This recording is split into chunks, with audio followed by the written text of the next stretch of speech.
Ceci est un livre audio autogénéré par Google. Les ambivalences de la politique étrangère de la Turquie. Arnaud de Rollin. La grande originalité et spécificité de la Turquie réside dans sa double identité à la fois européenne et asiatique. C'est ce dualisme qui caractérise l'ambivalence de la politique étrangère turque. Dans sa dimension européenne, elle est rassurante car elle apparaît comme étant réformiste, moderne, laïque et imprégnée de l'esprit des Lumières, ancrée à l'Ouest et à l'Occident en raison de sa participation dans de nombreuses organisations internationales occidentales, OTAN, Conseil de l'Europe. Dans sa dimension asiatique, elle impressionne et effraie à la fois. Nous relèverons quelques grandes caractéristiques de sa puissance qui mettent une ombre sur sa candidature européenne. La superficie et son territoire qui se trouvent dans une grande partie en Asie, 780 000 km². Elle est entourée aussi de voisins qui sont potentiellement peu sûrs sur le plan de la sécurité. L'Iran, l'Irak et la Syrie notamment. Une population importante estimée à 73,1 millions d'habitants. Avec sa fécondité actuelle, la Turquie passerait en 2025 à près de 89 millions d'habitants, c'est-à-dire le pays le plus peuplé de l'Union européenne. Rappelons que dans le traité de Nice, il existe une clause démographique selon laquelle tout vote à la majorité qualifiée doit représenter au moins 62% de la population de l'Union. Avec 28 États, l'Allemagne et la Turquie représentent 28% de la population totale. Sa force intellectuelle et culturelle. Si la Turquie possède 15% d'illettrés, la moyenne européenne est de 2%, elle compte proportionnellement plus de diplômés de l'enseignement supérieur en sciences que la Pologne. Elle devance également la Roumanie. La part de diplômés de l'enseignement supérieur en sciences est un élément déterminant pour le développement d'une société. Peut-être faut-il y voir un fruit de la civilisation islamique, longtemps férue en la matière. Sa force politique. L'implosion de l'URSS le 8 décembre 1991 a engendré un vide et celui-ci a en particulier ouvert à l'État turc un espace d'extension dans les pays turcophones du Caucase et de l'Asie centrale, Azerbaïdjan, Turkménistan, Ouzbékistan, Kirghizistan et Kazakhstan. Le 1er septembre 1991, devant la Grande Assemblée nationale de Turquie, le président Turgut Özal appellera ses concitoyens à ne pas manquer cette chance présente pour la première fois depuis 400 ans. Cette nouvelle situation permet à l'État turc de s'affirmer comme une puissance clé du système euro-asiatique. On remarque donc que l'ambivalence de la politique étrangère turque est contenue dans tous ces éléments. Il s'agit donc de démontrer comment la Turquie en tant que puissance est partagée entre ses pôles européens et asiatiques. La double identité de la Turquie peut être une force ou une faiblesse selon que l'on se place du côté européen ou asiatique. Il faut d'ailleurs observer que la gestion de ces contradictions, voire antagonismes, est une des grandes caractéristiques de la politique étrangère turque. Il s'agira d'analyser successivement le dualisme identitaire de la diplomatie turque dans les nouveaux enjeux internationaux, sa politique européenne, et enfin sa coopération régionale avec les pays voisins. Un environnement international modifié. La politique étrangère de la Turquie s'inscrit dans le cadre d'un nouvel environnement international modifié. Plusieurs situations qui se sont produites ces dernières années ont dans une certaine mesure surdéterminé la politique turque. À bord, le début du XXIe siècle a été marqué par des événements internationaux de très grande importance. Les attentats du 11 septembre 2001 et l'intervention américaine en Irak au cours du printemps 2003. Ces faits ont illustré l'antagonisme existant entre l'Occident et le monde musulman. Or, la Turquie en tant que démocratie laïque et pays musulman tient une place géopolitique à part dans ce contexte puisqu'elle se trouve à la confluence de l'Orient musulman et de l'Occident chrétien. Les relations entre la Turquie et le monde arabe ont toujours été complexes, voire conflictuelles. La distance s'est accrue après la signature des accords militaires turco-israéliens de 1996. Le gouvernement Erdogan cherche à rééquilibrer sa politique et valoriser son rôle de pont entre les pays occidentaux et le monde musulman. Cependant, la Turquie ne cache pas sa désapprobation en ce qui concerne les opérations militaires israéliennes contre la population civile de Gaza. La Turquie souhaite s'impliquer davantage dans la recherche d'un compromis au Proche-Orient. Le 23 juin 2005, celle-ci a réuni à Istanbul les ministres des Affaires étrangères de l'Arabie saoudite, l'Égypte, la Jordanie, la Syrie et l'Iran pour une initiative régionale en vue d'une solution pacifique de la question irakienne. S'agissant de l'Irak, la Turquie est particulièrement intéressée par l'évolution de ce pays et ce à plusieurs titres.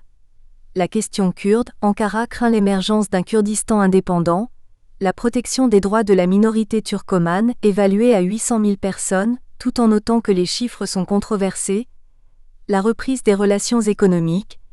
L'Irak était avant l'imposition des sanctions à l'Irak un partenaire économique majeur pour la Turquie. Assez dépourvue de moyens d'influence en Irak, Ankara s'attache à maintenir le dialogue avec toutes les parties. Elle manifeste une grande prudence dans cette guerre. Elle s'est rapprochée, dans le cadre des visites bilatérales depuis le début de l'année 2004, de la Syrie et de l'Iran qui partagent ses préoccupations. Elle a signé début 2004 3 accords avec la Syrie, pour encourager les investissements.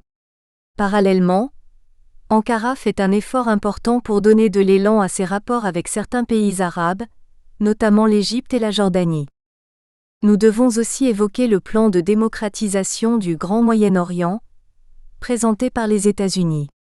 Pour certains, ce projet aurait pour principal objectif de renforcer l'emprise des États-Unis sur l'ensemble de cet espace géopolitique, sur son pétrole, sur ses marchés et donc sur ses régimes. L'installation des bases militaires serait un élément essentiel de cette stratégie. Le soi-disant choc des civilisations, qui a son épicentre dans la région et la lutte contre le terrorisme, constituerait autant d'alibis pour la reconquête néocoloniale des pays de la région. Il y a lieu de souligner l'enjeu des ressources. Il consiste en une triple catégorie de ressources, le pétrole et le gaz, de la région et de la mer Caspienne, mais aussi l'eau, le partage des eaux du Tigre et de l'Euphrate. Les ressources sont devenues des enjeux autant régionaux que stratégiques pour la Turquie. Cet autre élément de l'environnement international modifié est en effet la découverte de nouvelles réserves d'énergie fossile dans le bassin de la mer Caspienne. À cet égard, le parcours le plus économique pour le transport des matières premières de cette région est l'oléoduc et le gazoduc qui va traverser le territoire de la Turquie. Cette route est jugée stratégique pour les États-Unis et l'Europe. L'oléoduc Bakou-Tbilissi va ainsi transporter le pétrole de la mer Caspienne échappant par là même à l'emprise russe. Ce projet de 4 milliards de dollars a été inauguré le 25 mai 2005 et il a été conçu par un consortium international. Le rapprochement de l'Ukraine, la Géorgie et l'Azerbaïdjan avec la Turquie s'est manifestement fait sur la base d'une orientation occidentale, d'une défiance commune envers la Russie et du profit de l'exploitation du pétrole de l'Azerbaïdjan. Face à la Russie qui prétend à elle seule gérer le Grand Caucase et résoudre les problèmes qui concernent cette région du monde, certains dirigeants locaux tentent ainsi de mettre en place des projets de coopération visant à réduire son influence. Mosaïque de peuples, le Caucase constitue une terre d'affrontement que la Russie et les États-Unis manipulent sur fond d'enjeux pétroliers. Après l'effondrement de l'Union soviétique, les États-Unis sont vite passés face à la nouvelle Russie, de l'endiguement du refoulement. Ils entendent, quoi qu'il en dise, faire reculer l'influence russe dans le Caucase. Pour réaliser ce projet, la Turquie doit jouer un rôle charnière dans cette politique d'extension. Les adversaires de la Turquie estiment qu'elle est reléguée à un rang de supplétif. Comme en même temps, la Turquie ambitionne de devenir le principal pôle de recomposition de l'espace musulman dans l'ex-URSS, les intérêts de l'Occident et de la Turquie convergent. Les frontières turques connaissent une instabilité persistante. L'OTAN a identifié 15 points chauds dans le monde, de nature à menacer les intérêts de l'Alliance. Les 12 de ces 15 points chauds se trouvent soit dans les pays limitrophes de la Turquie, soit dans ceux avec lesquels la Turquie entretient des relations de nature ethnique, historique et culturelle. Les adversaires de l'intégration de la Turquie invoquent le risque d'importer ces conflits potentiels en Europe ainsi que la menace du fondamentalisme religieux générateur de terrorisme.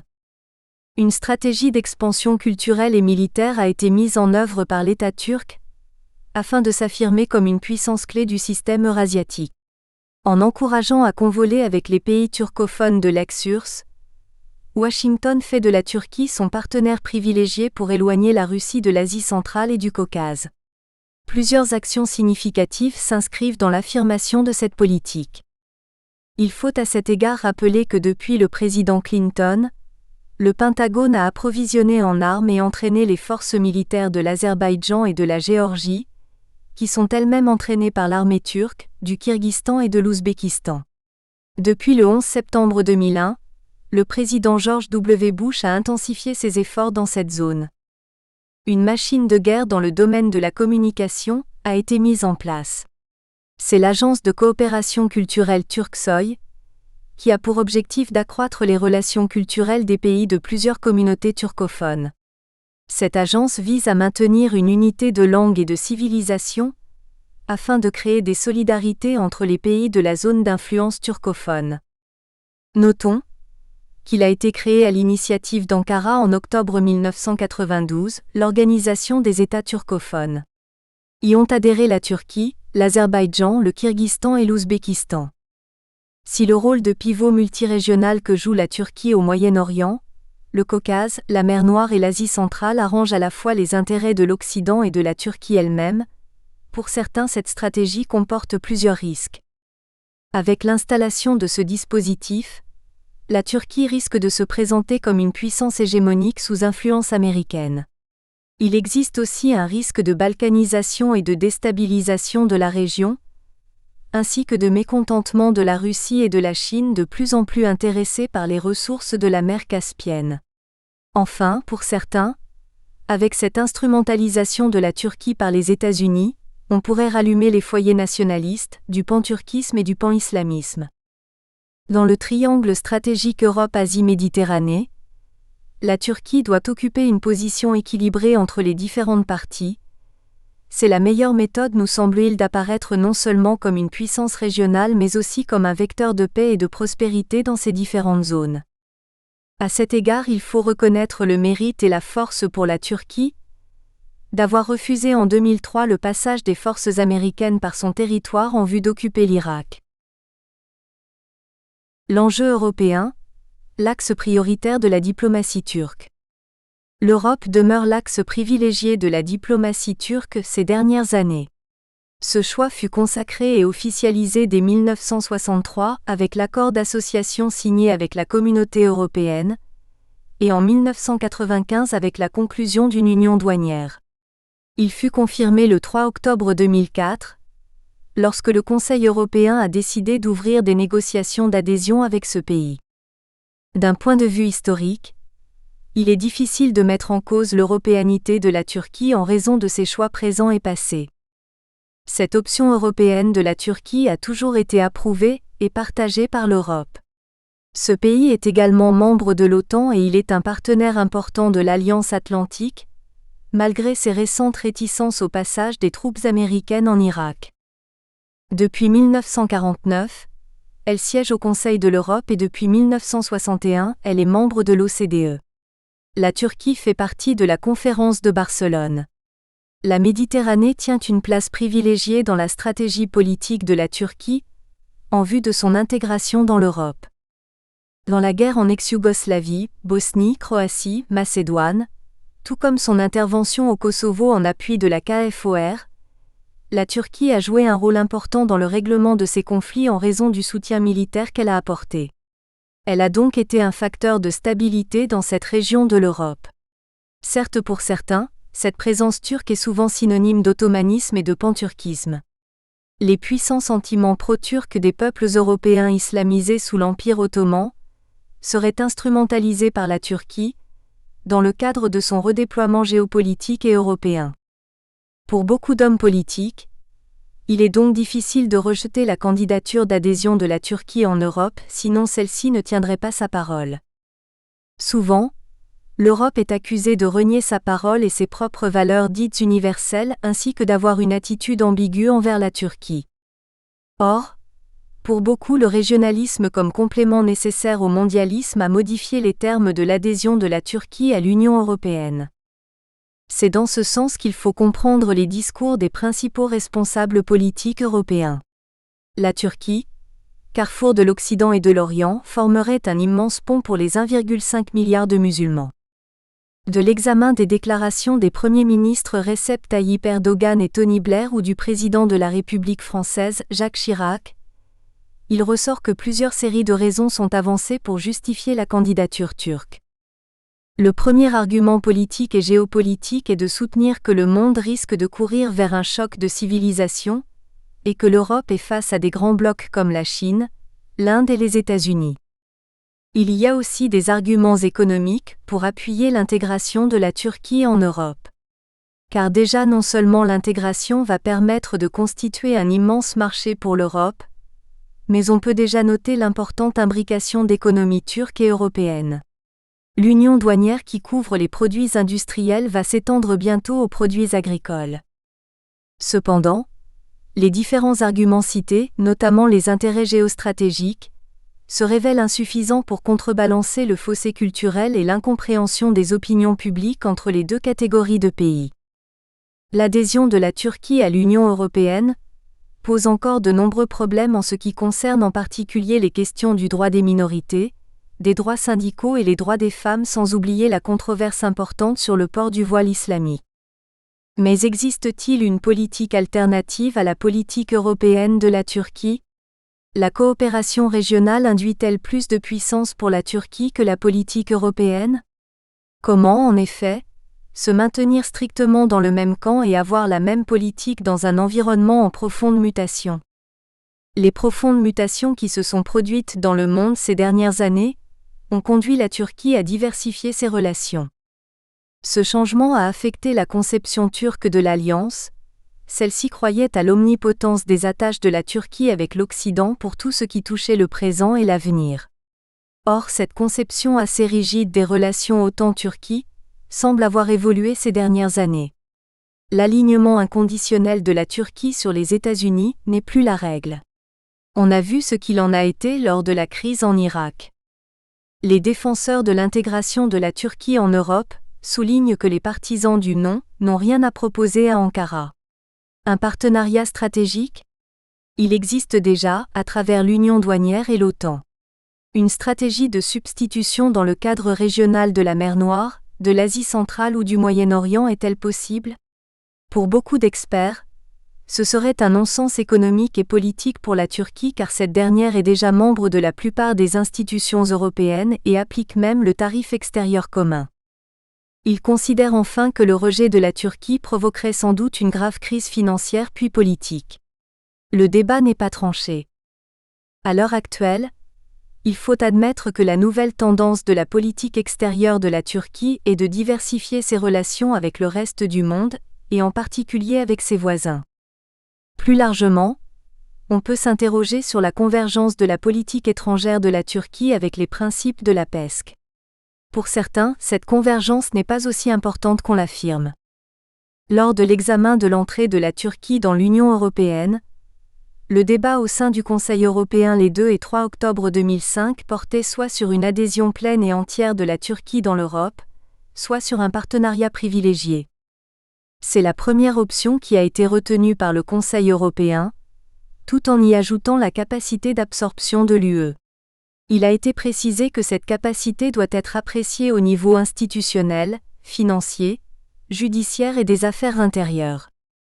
Pour se mettre en conformité avec le droit communautaire, la Turquie dispose d'un délai de 10 ans. Par rapport à l'intégration européenne, la Turquie et ses alliés sont placés devant des choix fondamentaux.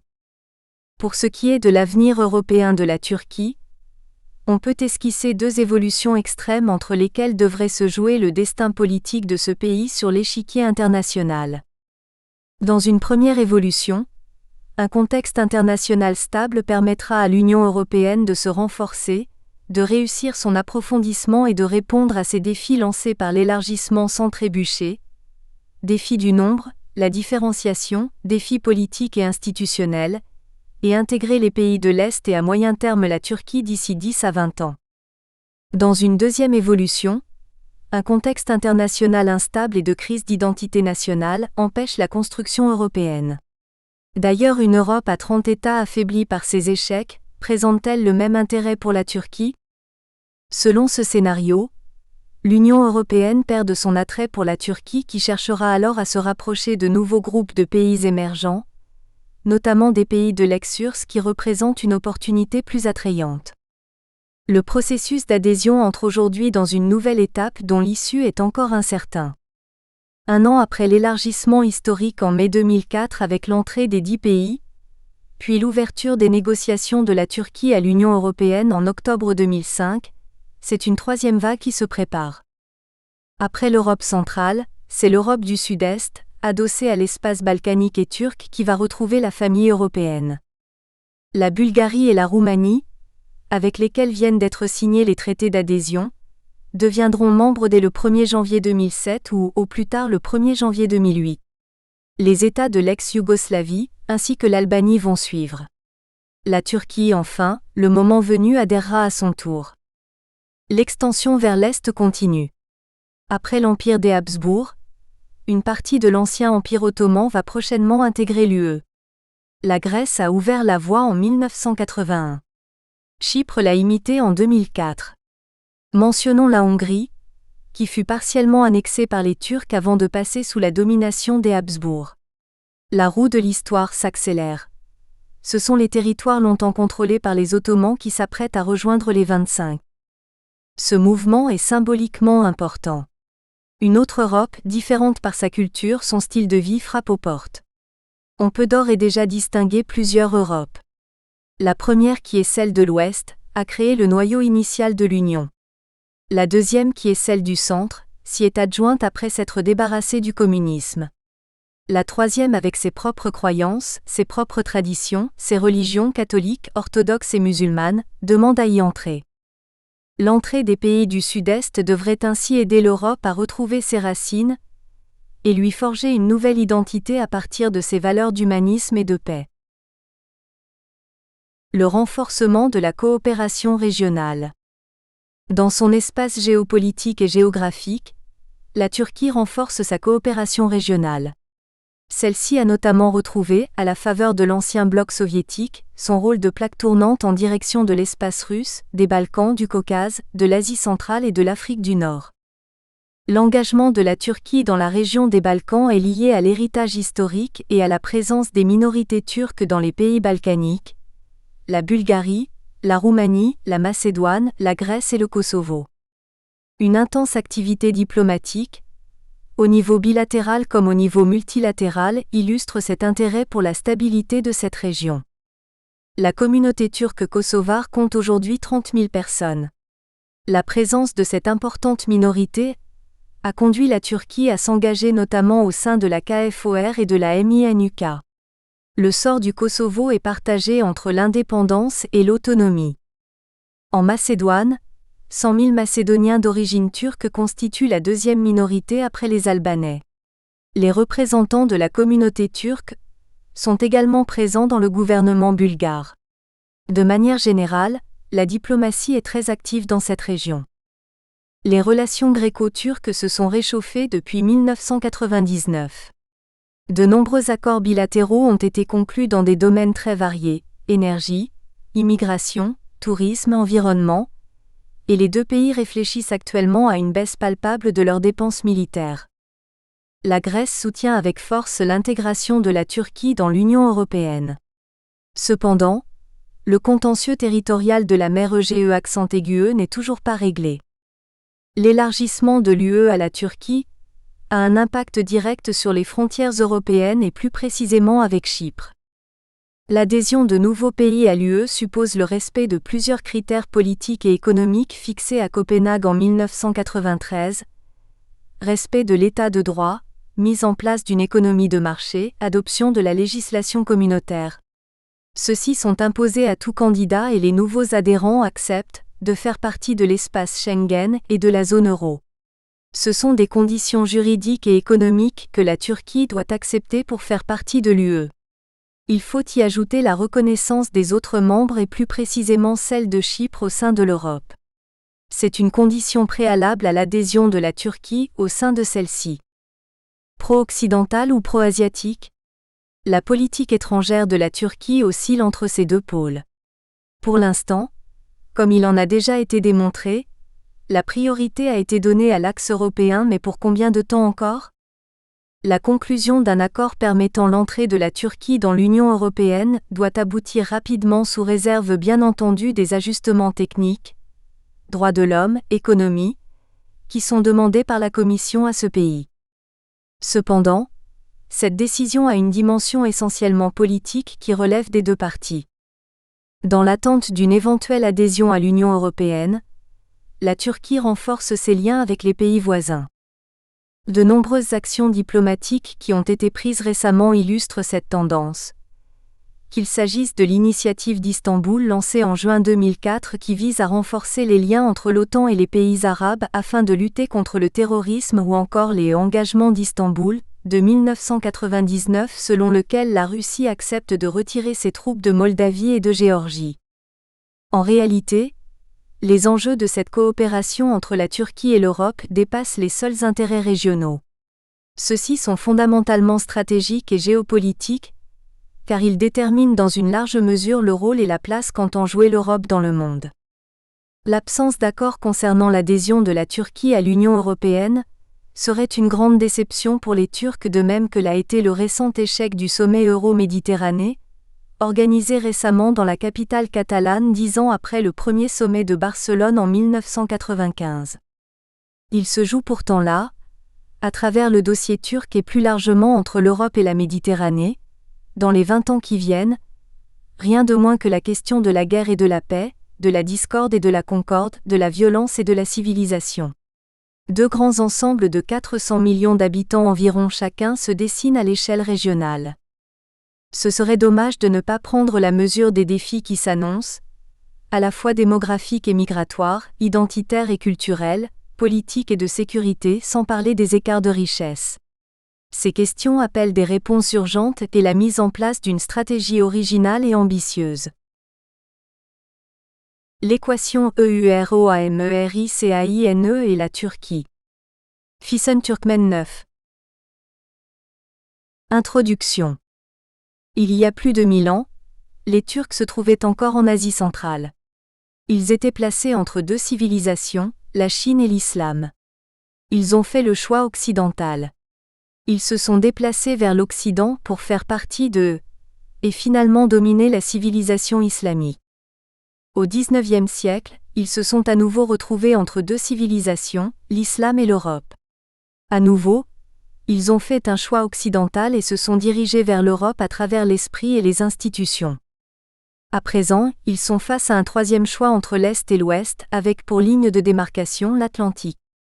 L'auteur de ces propos n'est autre que Bernard Lewis, éminent spécialiste de l'histoire ottomane, devenu l'un des porte-paroles du mouvement néoconservateur américain. Il est évident que le dernier choix auquel il fait référence est entre l'Europe et les États-Unis, et ce n'est un secret pour personne qu'il préconise un choix en faveur de ce dernier, vu qu'il ne croit pas à la vocation européenne de la Turquie. Bien que les dernières difficultés rencontrées lors du début des négociations avec l'Union européenne le 3 octobre dernier semblent, dans une certaine mesure, confirmer son scepticisme, il faudrait aller au-delà de la politique politicienne pour débattre de la question et commencer d'abord par se poser des questions sur l'existence même du grand schisme d'Occident, ainsi que l'appelle François Hesbourg. En effet, les spéculations concernant l'avenir des relations transatlantiques ont commencé au lendemain de la chute du mur de Berlin et se sont intensifiées depuis, surtout à la suite des attaques terroristes du 11 septembre 2001 et la guerre d'Irak qui s'en est ensuivie. Deux écoles de pensée ont émergé de ce débat, l'école du statu quo Establishment School et l'école de l'aliénation Estrangement School. Selon la première, les relations transatlantiques continuent comme avant tandis que d'après la seconde, l'Europe et les États-Unis sont voués à s'éloigner l'un de l'autre. Après avoir élucidé ces propositions et procédé à une redéfinition de la problématique euro-américaine, nous tenterons d'analyser la place de la Turquie dans le nouveau schéma en cherchant une réponse à la question suivante. Un choix s'impose-t-il vraiment à la Turquie en ce moment délicat où elle semble prise entre le rejet de certains pays de l'Union européenne malgré le début des négociations, et des divergences de vues récentes avec son partenaire stratégique primordial, les États-Unis? L'Europe et les États-Unis, transformation ou rupture? Un point de rupture n'en est jamais tout à fait un, ainsi qu'une relation n'est jamais tout à fait simple. La relation entre l'Europe et les États-Unis a en effet été caractérisée par des ambiguïtés qui remontent loin dans le passé, car elles proviennent largement du fait que les États-Unis d'Amérique ont été créés par des Européens, mais à certains égards en réaction contre l'Europe. L'Europe est l'Amérique, sa fille, disait le général de Gaulle. Dans l'ensemble amical et paisible, cette relation n'a jamais comporté d'hostilité en tant que telle mais plutôt des variations dans l'étroitesse et la nature des liens. Il est évident que le XXe siècle fut marqué par un destin partagé entre Européens et Américains, rapproché davantage par le défi d'une menace stratégique commune qui se présentait sous les traits de l'Union soviétique. L'alliance euro-américaine établie au début des années 50 a résisté à la détente qui s'est développée dans les années 60 et 70 malgré les initiatives de De Gaulle, la politique allemande envers l'Est, et le dialogue américano-soviétique, d'ailleurs limité par le durcissement de la politique soviétique à partir de 1975. Ainsi, l'alliance à deux piliers, selon la formule de John F. Kennedy, resta intacte jusqu'à la chute du communisme. C'est après l'écroulement de l'Empire soviétique que tout, ou presque, a été remis en cause dans le système international, y compris l'équation euro-américaine. Déjà vers la fin de la guerre froide, les facteurs qui allaient contribuer à cette transformation pointaient à l'horizon. D'abord, les États-Unis avaient dépassé le syndrome du Vietnam, qui les avait plongés dans le doute de soi-même, et à partir de l'avènement de Ronald Reagan au pouvoir en 1980, le sentiment de l'exceptionnalisme américain avait repris ses droits, parallèlement à l'accroissement de la puissance politique, économique et stratégique. On peut même parler de la contribution de l'administration Reagan à la chute de l'URSS au travers d'une pression politique bien orchestrée autour de la doctrine Reagan, de nouveaux projets de défense, et une économie luxuriante surnommée Reaganomics qui laissa la vieille machine soviétique essouffler. D'autre part, la construction de l'intégration européenne avait fait d'immenses progrès et l'appui traditionnel donné par les États-Unis à ce projet commençait à devenir flou, avec la disparition de l'ennemi commun qui avait servi de ciment à l'alliance euro-américaine. La chute du mur de Berlin fut suivie de l'éclatement de conflits ethniques longtemps retenus par les dynamiques de la guerre froide, dans la partie sud-est de l'Europe et de ses abords transcaucasiens, asiatiques et moyen-orientaux. Devant l'incapacité, ou le manque de volonté de l'Europe à gérer ces crises survenues sur le continent même et son immédiate périphérie, les États-Unis durent intervenir pour mettre fin au massacre. La conséquence en fut l'amorce d'une nouvelle politique étrangère et de sécurité commune, PESC, conçue par l'Union européenne, d'abord encouragée par Washington qui appela les Européens à assumer leurs responsabilités en matière de sécurité, puis nuança cette attitude dans l'intention de garder la suprématie de l'OTAN intacte. De manière ambiguë, l'Amérique voulait rendre l'Europe plus responsable de son sort stratégique, sans pour autant la laisser entièrement indépendante en la matière, ce qui était d'ailleurs pour le moment impossible, vu la limite des capacités de cette dernière. Par ailleurs, les négociations commerciales sur l'ouverture des marchés dans le domaine de l'agriculture et de la culture entraînèrent d'importantes tensions à partir de 1993 entre les États-Unis et l'Europe. Si les deux puissances tiennent à préserver leurs liens commerciaux, les États-Unis ont vu certaines de leurs mesures protectionnistes, sur l'acier par exemple, attaquées par le partenaire européen et condamnées par des instances multilatérales comme l'Organisation mondiale du commerce. En outre, les Américains ont été méfiants à l'égard de l'euro, non seulement parce que la monnaie unique risquait de faire compétition au dollar, mais aussi parce que le développement de l'union économique et monétaire devrait donner à l'Europe davantage de poids politique dans les négociations commerciales. La surpuissance et l'hubris de l'Amérique ont atteint de nouveaux sommets après l'élection de George W. Bush en 2000, renforcée de manière tragique par les attentats terroristes du 11 septembre 2001 contre le World Trade Center et le Pentagone. Ceux-ci marquèrent la fin de l'après-guerre froide de façon sanglante et spectaculaire à la fois, symbolisant l'ire irrationnelle du fanatisme envers l'inconscience d'un monde prospère et libre. Le tournant. Solidaire devant le malheur qui frappait l'Amérique pour la première fois sur son propre sol en lui coûtant plus de 3000 vies innocentes, les États européens se rallièrent auprès de Washington. Les pays membres de l'OTAN décidèrent de lui manifester leur soutien en invoquant l'article V, la clause de défense mutuelle du traité de l'Atlantique Nord. George W. Bush choisit d'ignorer cette proposition d'assistance et, convaincu que les États-Unis étaient capables d'agir seuls, envoya les forces américaines, assistées par des forces britanniques, marque symbolique de leur relation spéciale, en Afghanistan, à la poursuite du régime taliban qui abritait le chef et les bases de l'organisation terroriste Al-Qaïda, responsable des attaques du 11 septembre. Selon certains, en procédant de la sorte, le président Bush et son entourage néoconservateur venaient d'abandonner le principe cardinal de l'alliance euro-américaine, à savoir la prépondérance de l'Alliance atlantique. On peut y opposer le point de vue selon lequel l'article V est un article optionnel d'ordre purement platonique, auquel aucun des membres n'est obligé d'adhérer. La décision subséquente de l'administration américaine en vue d'attaquer l'Irak sous peine que Saddam Hussein y abritait des armes de destruction massive, rencontra par contre une résistance européenne accrue au sein du Conseil de sécurité des Nations Unies. Lors des débats qui eurent lieu au printemps 2003, les efforts menés par un certain nombre de pays européens pour que les inspecteurs des Nations Unies tentent de confirmer ou de contredire la présence de ces armes en Irak, furent contrecarrés par George W. Bush, déjà décidé à aller de l'avant. Apparemment, le plan néoconservateur pour la démocratisation des pays du Moyen-Orient allait être mis en application en commençant par l'Irak où un changement de régime s'imposait aux yeux de Washington. Les membres européens du Conseil de sécurité, non convaincus par l'argument des armes de destruction massive, se divisèrent. La Grande-Bretagne soutint les États-Unis, tandis que la France et l'Allemagne, alors membres non permanents. Nous espérons que vous avez apprécié cet aperçu. Pour continuer à écouter ce livre audio sur Google Play Livres, utilisez le lien dans la description de la vidéo.